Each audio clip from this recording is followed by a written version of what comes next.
Ukraine के खिलाफ युद्ध में रूस का खुलकर समर्थन कर रहे चीन ने अमेरिका को सलाह दी है कि दो देशों के बीच युद्ध किसी के हक में नहीं है। चीन ने अमेरिका को सलाह दी है कि वॉशिंगटन को अपने कंधों पर वैश्विक शांति की जिम्मेदारी लेनी चाहिए। रूस यूक्रेन के बीच जारी युद्ध के बीच पहली बार बाइडेन और जिनपिंग के बीच वर्चुअल बातचीत हुई। दोनों नेताओं के बीच करीब 2 घंटे मुलाकात चली। रिपोर्ट के मुताबिक शी जिनपिंग ने जो बाइडेन से कहा कि दो देशों के रिश्ते कभी युद्ध तक नहीं जाने चाहिए। जिनपिंग ने यह भी कहा कि शांति और सुरक्षा अंतर्राष्ट्रीय समुदाय की सबसे बड़ी प्राथमिकता है।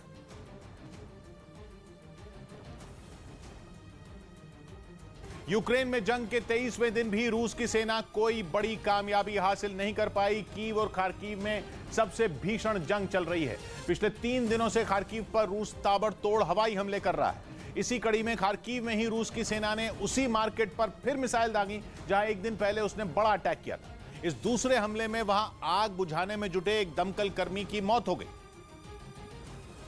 जो रूस की बमबारी से जल रहे मार्केट की आग बुझाने में जुटी टीम में शामिल था। बताया गया कि खार्किव के सबसे बड़े मार्केट में लगी आग को बुझाने के लिए 100 से ज्यादा दमकल कर्मियों को लगाया गया, लेकिन जैसे जैसे वक्त गुजरता गया वहां लगी आग और भी खतरनाक होती गई।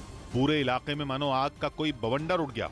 दुकानों के टूटकर गिरते हिस्से और शीशों के चकनाचूर होने की आवाजों के बीच आग बुझाते दमकल कर्मी एक दूसरे का हौसला बढ़ाते नजर आए। लेकिन तभी रूसी सेना की तरफ से वहां फिर हमला किया गया। यूक्रेन के मुताबिक इस हमले के बाद आग ने उस इलाके की दूसरी जगहों को भी चपेट में ले लिया, जिसका एक वीडियो भी यूक्रेन ने जारी किया। वीडियो में शहर के बीच बने मार्केट और उसके आसपास का काफी बड़ा इलाका आग के गोले में बदला दिखाई दिया और वहां से निकले गाढ़े काले धुएं ने शहर के कई किलोमीटर के इलाके को अंधेरे से ढक दिया। धुएं से बने बादल की एक तस्वीर तो ऐसी आई जैसे दिन में ही रात हो गई हो।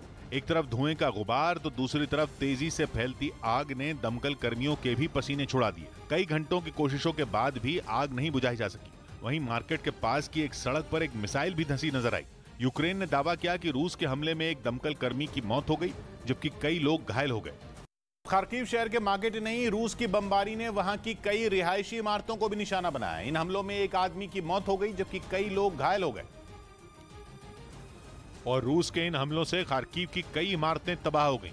वहां चारों तरफ मलबे का अंबार लग गया, जिसके बाद राहत और बचाव की टीम मलबे के नीचे दबे लोगों को बाहर निकालने में जुट गई। वहां की कुछ इमारतों में तो अंदर जाने तक की भी जगह नहीं थी।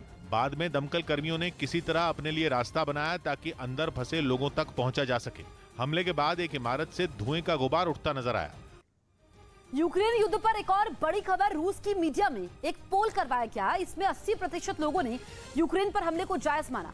मतलब उन्होंने अपने राष्ट्रपति व्लादिमीर पुतिन के फैसले का समर्थन किया। इसे वहां पुतिन की बड़ी जीत के तौर पर देखा गया, क्योंकि पिछले दिनों रूस में भी कुछ जगहों से प्रदर्शन की खबरें सामने आई थी। तब दावा किया गया कि ये प्रदर्शनकारी यूक्रेन पर हमले के खिलाफ है, लेकिन अब ताजा पोल में पुतिन के फैसले पर मोहर लगा दी गई है।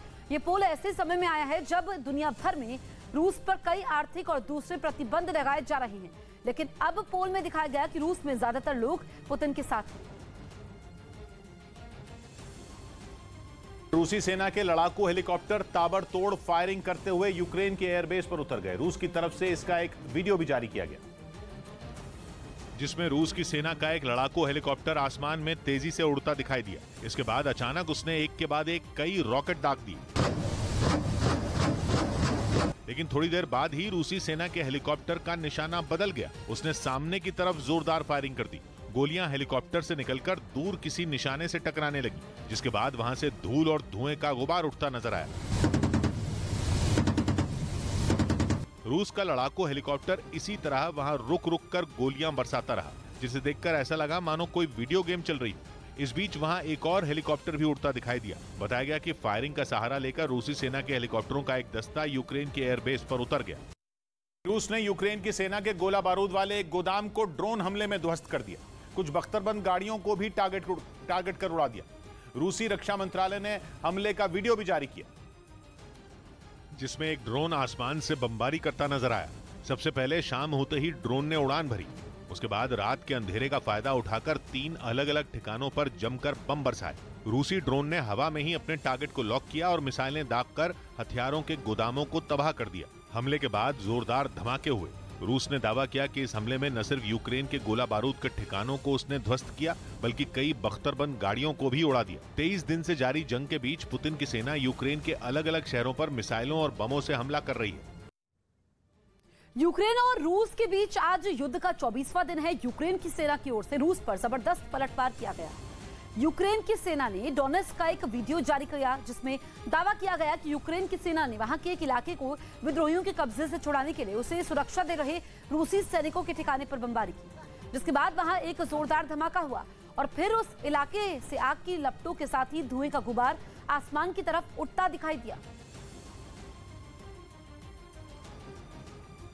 पश्चिमी यूक्रेन का लवीव शहर मिसाइलों के धमाकों से दहल उठा। बताया गया कि रूस की सेना ने वहां एक एयरपोर्ट को निशाना बनाकर 3 क्रूज मिसाइलें दागी, जिनसे हुए धमाकों के बाद एयरपोर्ट के पास से धुएं का गुबार उठता दिखाई दिया और धुएं का ये गुबार शहर में ऐसा फैला मानो वो उसे निगल जाएगा। देखते ही देखते ऐसा लगने लगा जैसे वहां काले बादल छा गए हों।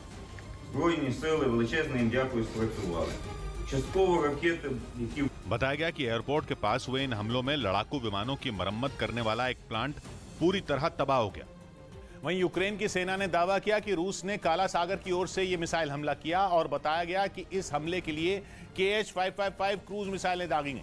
ये क्रूज मिसाइलें करीब 3500 किलोमीटर दूर से ही दुश्मन के ठिकानों को निशाना बना सकती हैं। इतना ही नहीं, टारगेट को तबाह करने के लिए ये मिसाइल अपने साथ करीब 400 किलो विस्फोटक भी ले जा सकती हैं।